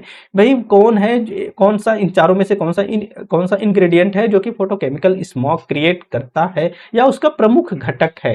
कार्बन डाइऑक्साइड है, कार्बन मोनोऑक्साइड है, नाइट्रोजन डाइऑक्साइड है कि सल्फर डाइऑक्साइड है। तो प्रमुख घटक में आएगा नाइट्रोजन ऑक्साइड। ठीक है, प्रमुख घटक में आएगा। फोटोकेमिकल स्मॉग क्रिएट करने का एक प्रकार का वायु प्रदूषण होता है जो कि सूर्य के प्रकाश की उपस्थिति में नाइट्रोजन ऑक्साइड NOx और वोलेटाइल ऑर्गेनिक कंपाउंड VOC जिसको हम बोलते हैं से रासायनिक अपक्रिया करके वो क्या करता है, फोटोकेमिकल स्मॉग मतलब कि डेवलप करता है। इसमें NOx, हाइड्रोकार्बन्स एंड सनलाइट प्रमुख रूप से इन्वॉल्व होते हैं। ठीक है, वोलेटाइल ऑर्गेनिक कंपाउंड ये ऐसे कंपाउंड्स होते हैं जो कि कम टाइम तक रहते हैं, वाष्पित होकर उड़ जाते हैं। ठीक है, next on, which of the following are the true about synthetic organic chemicals. ऐसे मतलब सिंथेटिक ऑर्गेनिक केमिकल्स का मतलब है कि ऐसे केमिकल्स जो कि मानव निर्मित है। पहले तो इसको आप समझ लीजिए, सिंथेटिक ऑर्गेनिक केमिकल्स का मतलब है कि ऐसे केमिकल्स जो कि मानव निर्मित है उनके अगेंस्ट आपको ट्रू देखना है। सिंथेटिक कार्बन रसायन जिसको हम एसोसीज बोलते हैं, वे पीने के पानी को प्रदूषित कर सकते हैं। पहली बात, वे कीटनाशकों से उत्पन्न हो सकते हैं। कई उपभोक्ता उत्पादों जैसे प्लास्टिक आदि एसोसीज का उपयोग करते हैं। भूवैज्ञानिक संरचनाएं एसोसीज भी जारी कर सकती हैं। कीटनाशी और शाकनाशी insecticides and herbicides also produce the एसोसीज। देखिए ये भाई पानी को तो कॉन्टामिनेट कर सकते हैं। ठीक है, सही बात है। They can originated the pesticide, भाई ये भी सही है, भाई ये पेस्टिसाइड से ऑरिजिनेट होते हैं। Many consumer products such as plastic ETC और एसोसीज, भाई होता है, सही बात है। जियोलॉजिकल फॉर्मेशंस में आल्सो रिलीज द एसोसीज, ये बात गलत है। जो जियोलॉजिकल और फॉर्मेशंस होते हैं इसमें भाई सिंथेटिक ऑर्गेनिक केमिकल्स नहीं निकलते हैं, वहां पे आप नेचुरल केमिकल्स हो सकते हैं लेकिन वो सिंथेटिक्स नहीं होते हैं जियोलॉजिकल फॉर्मेशंस में। ठीक है, तो डी वाला तो नहीं होगा, बाकी ABCE के राइट आंसर बन जाएंगे, अर्थात सेकंड वाला विकल्प राइट होगा। ये एक तो भाई सिंथेटिक है तो मतलब है कि मानव निर्मित कार्बनिक यौगिक हैं, जैसे प्लास्टिक हो गया, पेंट हो गया, सॉल्वेंट हो गया, डिटर्जेंट, कीटनाशक। ठीक है, हर्बिसाइड्स वगैरह जो खेत में प्रयोग की जाती है वो सब। ठीक है, प्लस ड्रिंकिंग वाटर कॉन्टामिनेट हो जाएगा। कंज्यूमर प्रोडक्ट भाई में प्रयोग ही होता है, पेस्टिसाइड, इंसेक्टिसाइड, हर्बिसाइड्स। ठीक है, इन सब के माध्यम से सिंथेटिक या एसोसीज उत्पन्न हो सकते हैं, जियोलॉजिकल नहीं रिलीज करती है। ठीक है, डिजिटल संचार में टेलीविजन प्रसारण और रेडियो प्रसारण के का उदाहरण का प्रकार है। डिजिटल कम्युनिकेशन में television broadcast and radio broadcast. देखिए, टेलीविजन देखते हो तो पर्टिकुलर कोई चैनल देखते हो तो चैनल पे जो आ रहा होता है उसी को आप देखते हो। ठीक है, हम कह सकते हैं कि वन वे कम्युनिकेशन होता है। और रेडियो आप सुनते हो तो रेडियो में जो भी प्रोग्राम आ रहा है आप उसको सुनते हो, सॉन्ग सुनते हो, समाचार सुनते हो, तो वन वे कम्युनिकेशन होता है। वन वे कम्युनिकेशन जहां होता है वहां पे होता है सिंप्लेक्स। सिंप्लेक्स में वन वे कम्युनिकेशन होता है। हाफ डुप्लेक्स में टू वे कम्युनिकेशन होता है लेकिन एक साथ नहीं होता है। ठीक है, एक बार बात जाएगी दूसरी बार आएगी। वॉकी टॉकी इसका एग्जांपल है। फुल डुप्लेक्स में क्या होता है भाई, फुल ट्रांसमिशन, जैसे आप फोन पे बात करते हो, रियल टाइम में दोनों तरह की बातें एक दूसरे के आसपास जाती हैं। ठीक है, सिंप्लेक्स ट्रांसमिशन, डाटा केवल एक दिशा में, टीवी, रेडियो। हाफ डुप्लेक्स, ठीक है, केवल एक समय में केवल एक दिशा में, वॉकी टॉकी इसका एग्जांपल होता है। फुल डुप्लेक्स पे जाओगे तो दोनों दिशाओं में डेटा एक साथ, जैसे टेलीफोन, मोबाइल फोन से आप लोग बातचीत करते हो, ठीक है। तो रेडियो एंड टेलीविजन ब्रॉडकास्ट ये क्या है, simplex. Identify the correct chronological sequence in the following, भाई करेक्ट क्रोनोलॉजिकल सीक्वेंस आपको फाइंड आउट करना है। कोडेक्स है, टेलीविजन है, रेडियो है, न्यूज़पेपर है और टेक्निकलर सिनेमा है। अब एक चीज तो देखो, टेक्निकलर सिनेमा टेलीविजन से तो पहले आया होगा, सबसे पहले तो कोडेक्स आएगा। कोडेक्स आएगा तो ये खत्म होगा, अच्छा सब खत्म हो जाएगा, सबसे पहले कोडेक्स ही तो आना चाहिए, कोडेक्स आएगा सबसे पहले, कोडेक्स होगा, कोडेक्स होगा, फिर आपका आ जाएगा न्यूज़पेपर, ठीक है, न्यूज़पेपर, फिर आपका आ जाएगा न्यूज़पेपर के बाद टेक्निकलर सिनेमा, ठीक है, टेक्निकलर सिनेमा, फिर आ जाएगा आपका Technicolor cinema,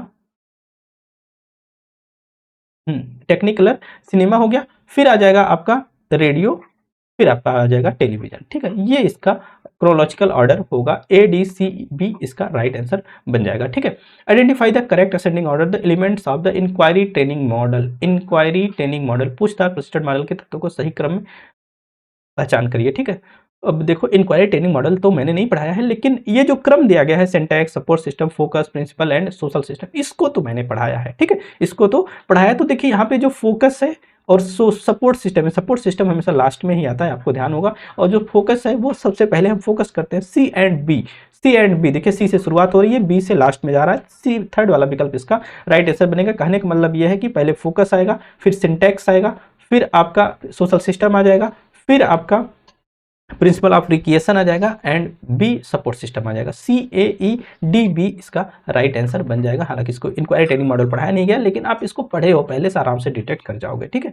which of the following protocols conventions are supplementary to the convention of biodiversity, CBD। CBD को कब स्वीकार किया गया था, तो 1992 का जो पृथ्वी सम्मेलन था, कब था, पृथ्वी सम्मेलन था, तो उसमें CBD को स्वीकार किया गया था। तो CBD के कह रहा है कि कॉम्प्लीमेंट दो और कौन से हैं, तो CBD के दो कॉम्प्लीमेंट देखो, एक तो कार्टोजोना था, दूसरा नगोया प्रोटोकॉल था। कार्टोजोना एंड नगोया ही दोनों थे, बेसल बासल तो था नहीं, कार्टोजोना और नगोया, ठीक है। हाँ, कार्टोजोना और नगोया, इसके दो पूरे कॉम्प्लीमेंट थे, अर्थात हम कह सकते हैं कि B&D इसका राइट विकल्प बनेगा। पृथ्वी सम्मेलन 1992 में CBD को लिया गया था, और CBD के दो complement protocols Cartagena and Nagoya protocol है। इसके अलावा भी चीजें आप देख सकते हैं, भाई ये तो यही थे दोनों, भाई कार्टोजोना एंड नगोया प्रोटोकॉल। इसके अलावा अगर आप देखेंगे जो किगाली एग्रीमेंट था वो 2016 में अपनाया गया, मॉन्ट्रियल प्रोटोकॉल का संशोधन था, ठीक है। यहाँ पे हाइड्रोफ्लोरोकार्बन्स को कम करना ताकि जलवायु परिवर्तन को रोका जा सके, एक टर्म में कहा जाता है जो किगाली एग्रीमेंट था वो जलवायु परिवर्तन से जुड़ा था।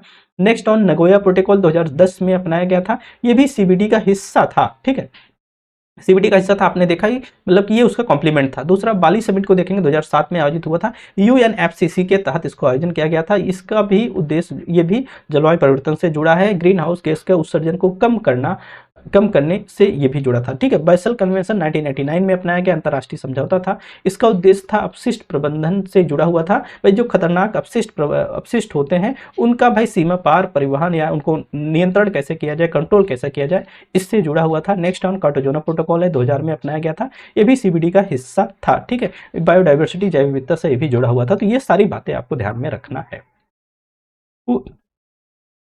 वह राशि ज्ञात कीजिए जो 6 महीनों में 8% प्रतिवर्ष की दर से 26,010 रुपए होगी, जब ब्याज त्रैमासिक रूप से, मतलब कि तिमाही की बात हो रही है। किसकी बात हो रही है, तिमाही की बात हो रही है। तो इसमें कुछ डिफिकल्टीज नहीं है। अगर आप देखेंगे तो यहाँ पे जो डाटा दिया गया है, एक तरफ से रेट जो दी गई है, दर कितनी दी गई है, 8% दी गई है, लेकिन तिमाही है तो 8 को हम क्या करेंगे, 4 से भाग करेंगे, अर्थात 2% बन जाएगा। प्लस जो आपको समय दिया गया है, n समय है, n ना, समय दिया गया 6 महीने का, इसको हम अगर त्रिमासिक है तो 6 महीनों को मतलब 2 तिमाही बन जाएगी, 2 तिमाही बन जाएगी। P तो दिया नहीं गया है, A दिया गया है, A का मान 26,010 है। तो जो फार्मूला है नॉर्मली होता है क्या, A बराबर P1 प्लस R/100, पावर क्या होता है, N होता है। इसी पे अगर हम रख देंगे तो यहाँ पे आ जाएगा 26,010 बराबर P1 प्लस 2/100 पावर N के। तो P1 प्लस कुल मिला के 100 1 के 100, यहाँ पे इसको ना लिखें तो बेहतर। तो यहाँ पे क्या बन जाएगा, यहाँ पे बन जाएगा P102 की पावर 100 पावर 2, अगर इसको कैंसिल आउट करेंगे तो यहाँ पे 51, यहाँ पे 50, तो ये 26010। तो अगर P की वैल्यू निकालेंगे तो P की वैल्यू बनेगी जो 26010 गुणे 50 गुणे 50 नीचे 51 गुणे 51 का, यही बनेगा। जब इन पूरे को कैलकुलेट करोगे बच्चा तो यहाँ पे मिल जाएगा 25,000। ठीक है, 25,000 अर्थात सेकंड वाला विकल्प इसका राइट आंसर बन जाएगा। उम्मीद करता हूँ बातें समझ आ गई होंगी। नेक्स्ट ऑन है identify the correct chronological sequence in the establishment of the following universities. निम्नलिखित विश्वविद्यालयों की स्थापना के सही कालानुक्रम की पहचान कीजिए।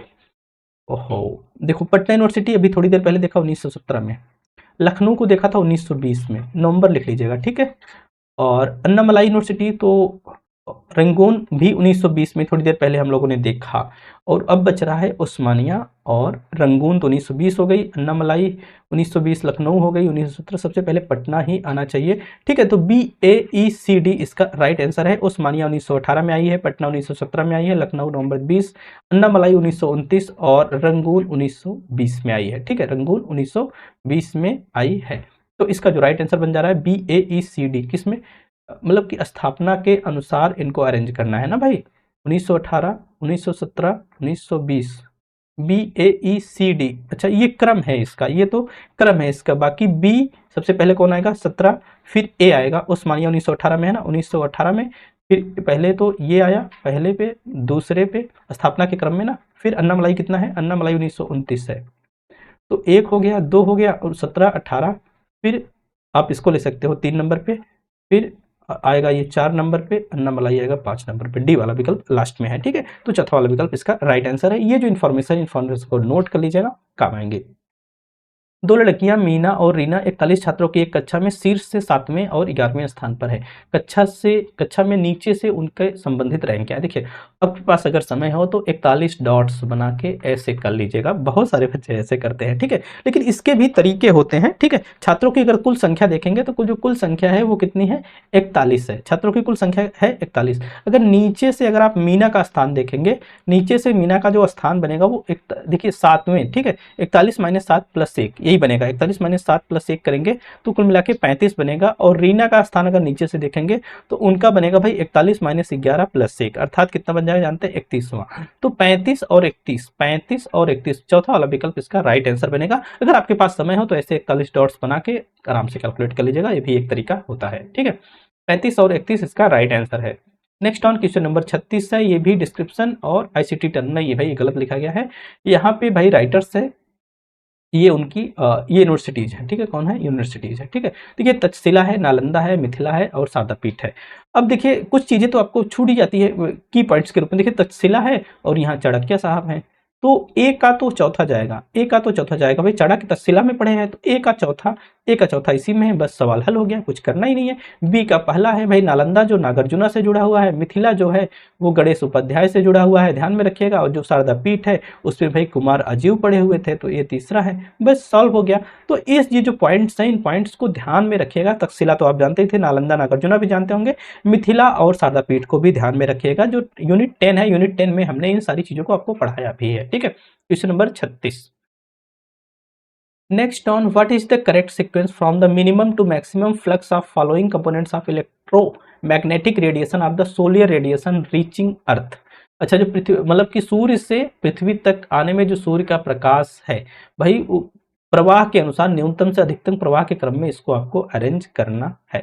देखिए सबसे ज्यादा जो रेंज देखने को मिलती है वो विजिबल रेंज होती है। ठीक है, सबसे ज्यादा विजिबल रेंज होती है और सबसे कम गामा रेंज होती है।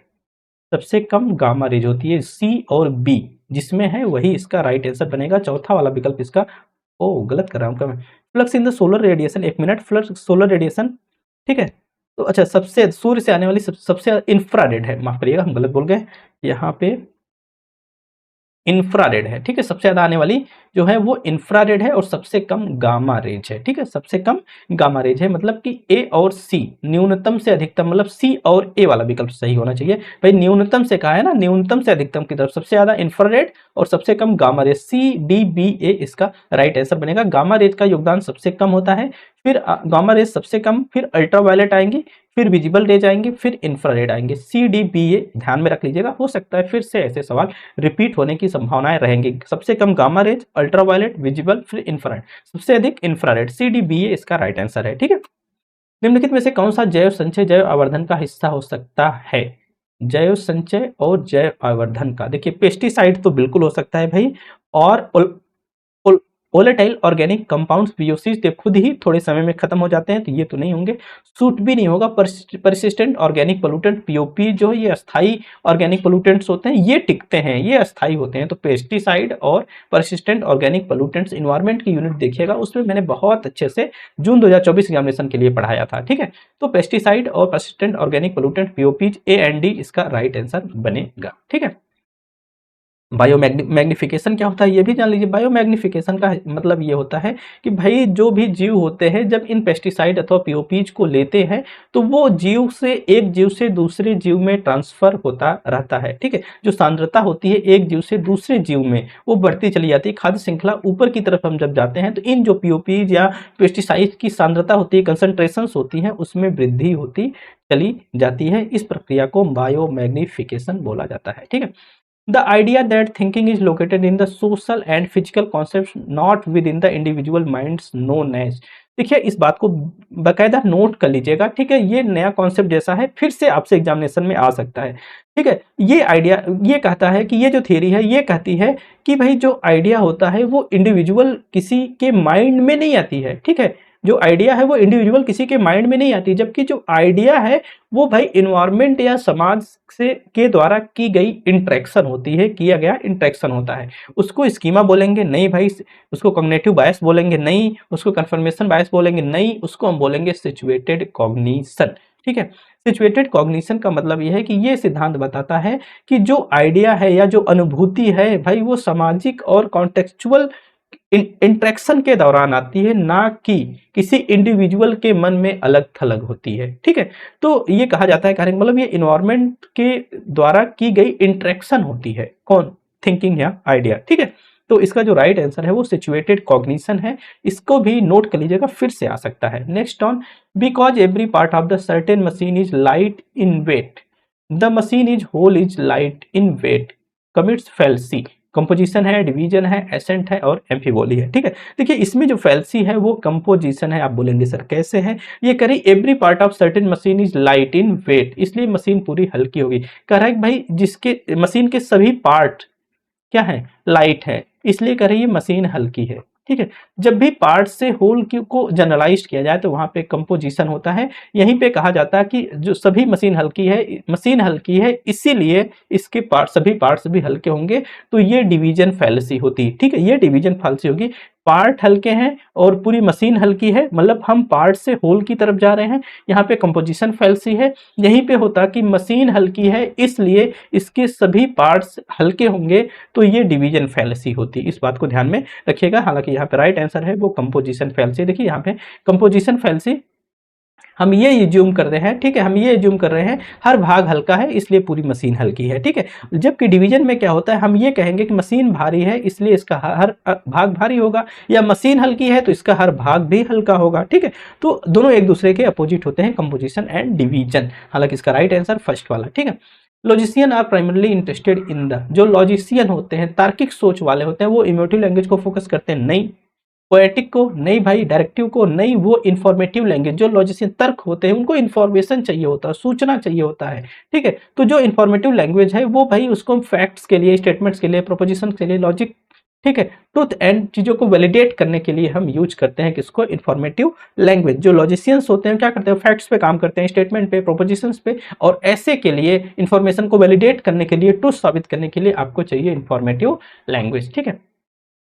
नेक्स्ट टर्न मैथमेटिकल एप्टीट्यूड से, जब किसी संख्या x का 20% किसी अन्य संख्या y में जोड़ा जाता है तो संख्या 50% बढ़ जाती है। तो दो संख्याओं x और y के बीच में अनुपात आपसे पूछा गया है, ठीक है। कह रहा है कि जब किसी संख्या x का 20% किसी अन्य संख्या y में जोड़ा जाता है, मतलब y में हम x का 20% जोड़ रहे हैं, x का 20% जोड़ रहे हैं, x का 20% का मतलब 20/100 जोड़ रहे हैं, तो संख्या y प्लस y गुणे 50% बढ़ जा रही है, ठीक है, यही हो रहा है ना।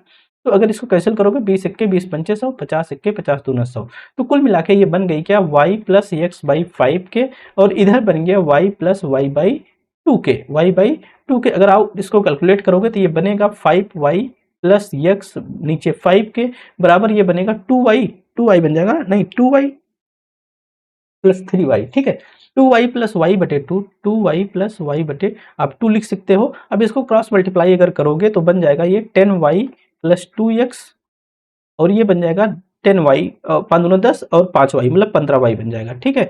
तो अगर 10y में से 15y में से 10y निकलेगा तो बन जाएगा आपका 2x बराबर 5y के, तो अगर x बाई y निकालोगे तो 5/2 बन जाएगा, तो 5/2 या 5/2 इसका राइट आंसर बन जाएगा। तो इस हिसाब से डेटा इंटरप्रिटेशन को आपको टैकल करना होगा।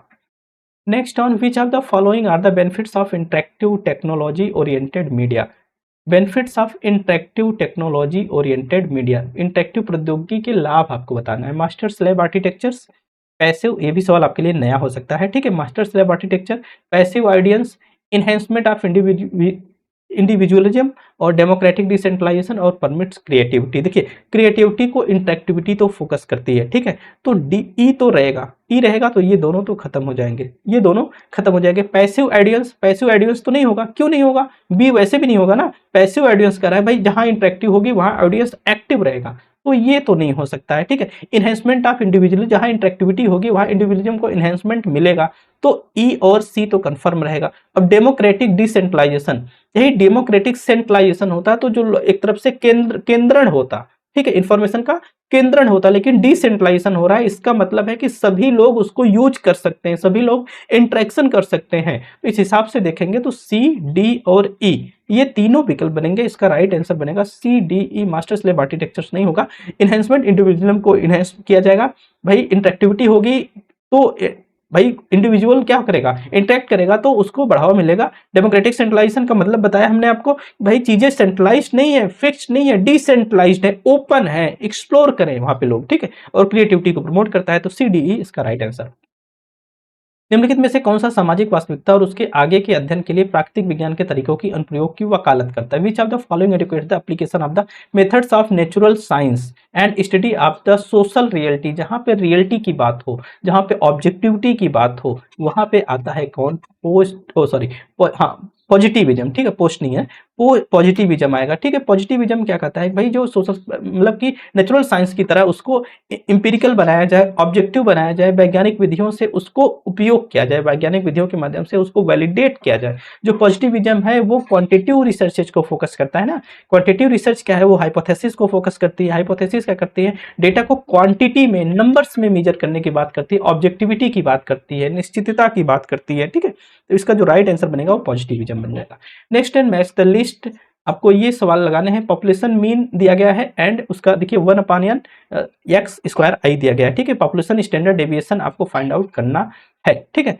पॉपुलेशन स्टैंडर्ड डेविएशन आपको फाइंड आउट करना है। इस जो पॉपुलेशन स्टैंडर्ड डेविएशन है उसका जो फार्मूला होता है आपको पता होगा, लगभग 1/n सिग्मा एक्स स्क्वायर आई माइनस म्यू स्क्वायर, ये इसका फार्मूला होता है। अब देखेंगे तो देखिए यहाँ पे इतने का मान, इतने का मान तो देखिए यहाँ पे दिया गया है, इतने का मान, ये देखिए इतने का मान देखिए बराबर करके 50 दिया गया है ना, इतने का मान यहाँ पे दिया गया है और म्यू का मान तो यहाँ पे दिया गया है। बस क्या करना है, इसी फार्मूले में इसको पुट कर देना है। ये फार्मूला आप ध्यान में रखिएगा कि पॉपुलेशन स्टैंडर्ड डेविएशन बराबर 1/n सिग्मा एक्स स्क्वायर आई माइनस म्यू स्क्वायर, ठीक है।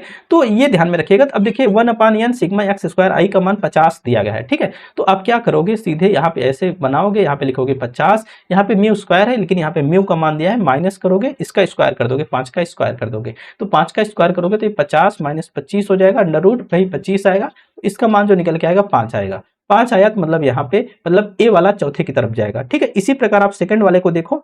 अब सेकंड वाले को देखोगे तो 52 रहेगा और माइनस 4 चौका 16, आप तो समझ गए होंगे ना, 4 चौका 16, 52 में से 16 निकलेगा, 12 में से 6 गए 6 और 4 में से 1 गए 3, 36 मतलब 6 आ जाएगा, मतलब कि बी वाले का 6, बी वाले का 3, बी वाले का 3, या यहाँ 5 ही लिख लीजिए, 5 और ये 6, अब ये 3 है और ये 58 है, 58 है और माइनस 3 का स्क्वायर करेंगे तो 9 आएगा, तो 58 में से 9 निकलेगा तो 49 आएगा। 49 का मतलब क्या है, 7 है, मतलब यहाँ पे 7 आएगा। यहाँ पे 100 है और यहाँ पे 6 है, तो 100 है तो 100 में से अगर आप 36 निकाल रहे हो, 6 का 6 36 होता है ना, 100 में से 36 निकालोगे 64 आएगा।